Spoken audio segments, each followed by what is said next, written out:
बहुत समय पहले की बात है। भारत में विक्रमादित्य नामक एक राजा थे। वे अपनी दयालुता और बुद्धिमानी के लिए जाने जाते थे। उनकी बहादुरी की खूब चर्चा होती थी। एक दिन राजा विक्रमादित्य के दरबार में एक तांत्रिक आया। उसने राजा को उपहार स्वरूप एक फल दिया, जिसे राजा ने सप्रेम स्वीकार किया। उस अनोखे तांत्रिक ने राजा से फल को खजाने में रखने का अनुरोध किया। अगले दिन तांत्रिक फिर आया और राजा को एक और फल देकर राजकोष में रखने का अनुरोध किया।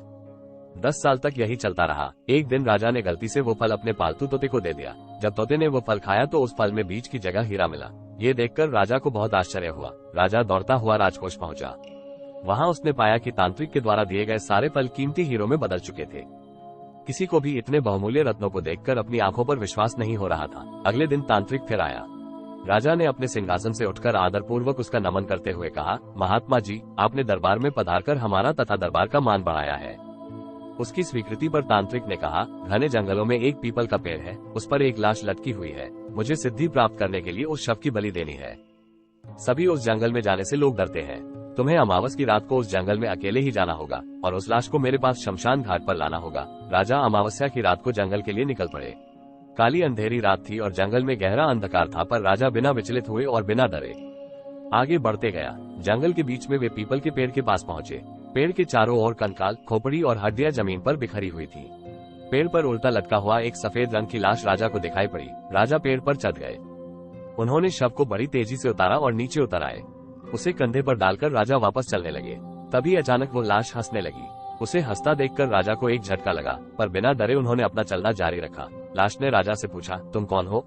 राजा ने कहा, मैं राजा वीर विक्रमादित्य हूँ। तब विक्रमादित्य ने लाश से पूछा कि तुम कौन हो? लाश ने कहा, मैं बेताल हूँ। तुम मुझे कहाँ ले जा रहे हो? राजा ने बेताल को तांत्रिक की पूरी कहानी बता दी। कहानी सुनकर बेताल बोला, मेरा और तांत्रिक का जन्म एक समय में हुआ था। अगर तांत्रिक मेरा शरीर प्राप्त कर लेता है तो वो मेरी बलि देकर वो अपनी शक्ति बढ़ा लेगा और बाद में वो तुम्हें भी मार देगा। वो बहुत बड़ा धोखेबाज और खतरनाक आदमी है। ये सुनकर राजा सोच में पड़ गया। फिर बोला, मैंने तांत्रिक से आपको लाने का वादा किया है। चाहे मेरी जान भी चली जाए, पर वादा निभाने के लिए मुझे आपको ले ही जाना पड़ेगा। बेताल राजा से प्रभावित हो गया और उसने राजा की मदद करने का निर्णय किया। वो राजा से बोला, ठीक है, मैं तुम्हें कहानी सुनाकर अंत में प्रश्न पूछूंगा। अगर तुम्हारा उत्तर गलत हुआ तो तुम्हारे साथ चलूंगा, और अगर सही हुआ तो मैं वापस पेड़ पर चला जाऊंगा। अगर तुम चुप रहे तो और तुमने मेरे प्रश्न का कोई उत्तर नहीं दिया तो तुम्हारा सिर फट जाएगा और उसके 1000 टुकड़े हो जाएंगे।